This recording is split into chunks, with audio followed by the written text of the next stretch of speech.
پہنچا دینا ہے، اور اللہ اپنے بندوں کو دیکھ رہا ہے۔ جو لوگ اللہ کی آیتوں کو نہیں مانتے اور انبیاء کو ناحق قتل کرتے رہے ہیں، اور جو انصاف کرنے کا حکم دیتے ہیں انہیں بھی مار ڈالتے ہیں، ان کو دکھ دینے والے عذاب کی خوشخبری سنا دو۔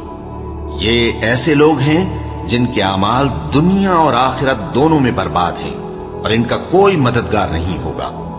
بھلا تم نے ان لوگوں کو نہیں دیکھا جن کو کتاب یعنی تورات سے حصہ دیا گیا، اور وہ اس کتاب اللہ یعنی قرآن کی طرف بلائے جاتے ہیں تاکہ یہ ان کے تنازعات کا ان میں فیصلہ کر دے؟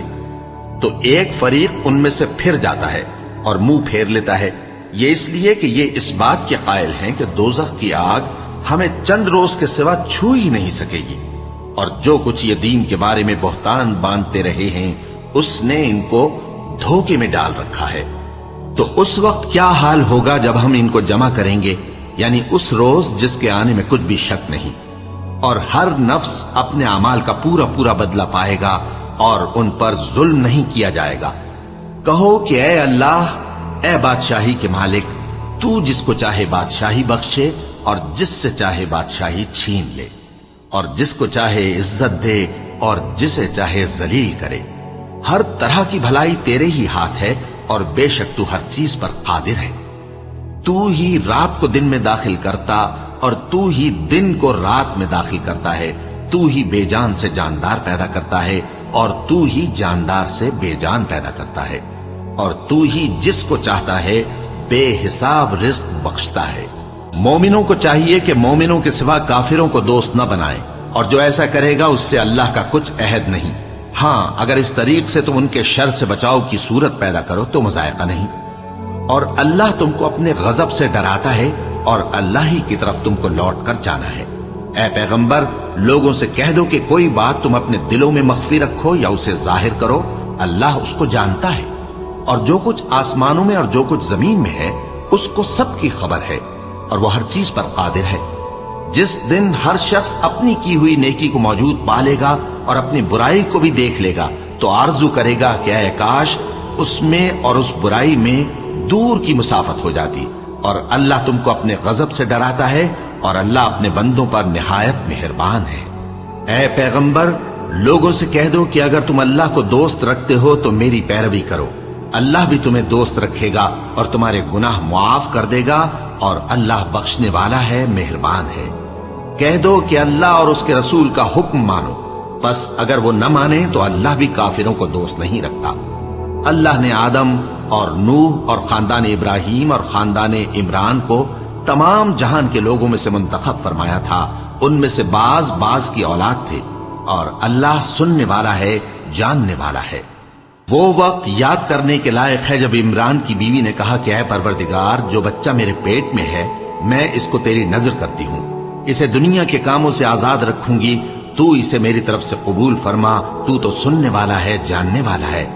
پھر جب ان کے ہاں بچہ پیدا ہوا تو کہنے لگی کہ پروردگار، میرے تو لڑکی ہوئی ہے، جبکہ اللہ خوب جانتا تھا جو ان کے ہاں ولادت ہوئی تھی، اور نہ ہوتا لڑکا مانند اس لڑکی کے۔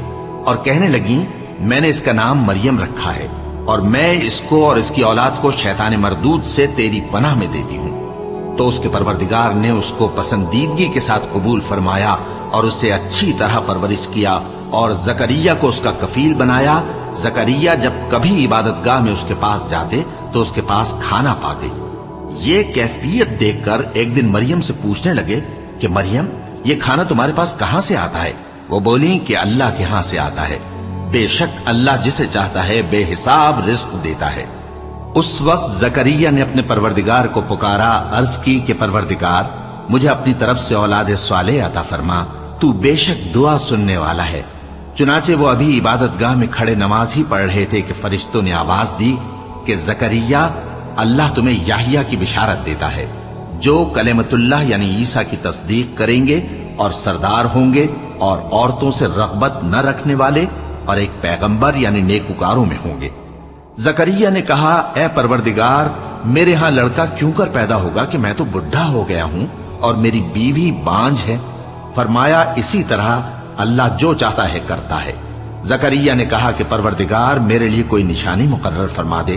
فرمایا، تمہاری نشانی یہ ہے کہ تم لوگوں سے 3 دن اشارے کے سوا بات نہ کر سکو گے، تو ان دنوں میں اپنے پروردگار کی کثرت سے یاد اور صبح و شام اس کی تسبیح کرنا۔ اور جب فرشتوں نے مریم سے کہا کہ مریم، اللہ نے تم کو برگزیدہ کیا ہے اور تمہیں پاک بنایا ہے اور دنیا جہان کی عورتوں میں سے تم کو منتخب کیا ہے، اے مریم اپنے پروردگار کی فرما برداری کرنا اور سجدہ کرنا اور رکوع کرنے والوں کے ساتھ رکوع کرنا۔ اے نبی، یہ باتیں اخبار غیب میں سے ہیں جو ہم تمہارے پاس بھیجتے ہیں۔ اور جب وہ لوگ اپنے قلم بطور قرعہ ڈال رہے تھے کہ مریم کا کفیل کون بنے، تو تم ان کے پاس نہیں تھے، اور نہ اس وقت ہی ان کے پاس تھے جب وہ آپس میں جھگڑ رہے تھے۔ وہ وقت بھی یاد کرنے کے لائق ہے جب فرشتوں نے مریم سے کہا کہ مریم، اللہ تم کو اپنی طرف سے ایک کلمے کی بشارت دیتا ہے جس کا نام مسیح اور مشہور عیسیٰ ابن مریم ہوگا، اور جو دنیا اور آخرت میں آبرو مند اور مقربین میں سے ہوگا، اور ماں کی گود میں اور بڑی عمر کا ہو کر دونوں حالتوں میں لوگوں سے یکساں گفتگو کرے گا اور نیکوکاروں میں ہوگا۔ مریم نے کہا کہ پروردگار، میرے ہاں بچہ کیوں کر ہوگا کہ کسی انسان نے مجھے ہاتھ تک تو لگایا نہیں؟ فرمایا کہ اللہ اسی طرح جو چاہتا ہے پیدا کرتا ہے، جب وہ کوئی کام کرنا چاہتا ہے تو ارشاد فرما دیتا ہے کہ ہو جا، تو وہ ہو جاتا ہے۔ اور وہ اسے کتاب و حکمت اور تورات اور انجیل کا علم عطا کرے گا، اور عیسیٰ بنی اسرائیل کی طرف پیغمبر ہو کر جائیں گے اور کہیں گے کہ میں تمہارے پاس تمہارے پروردگار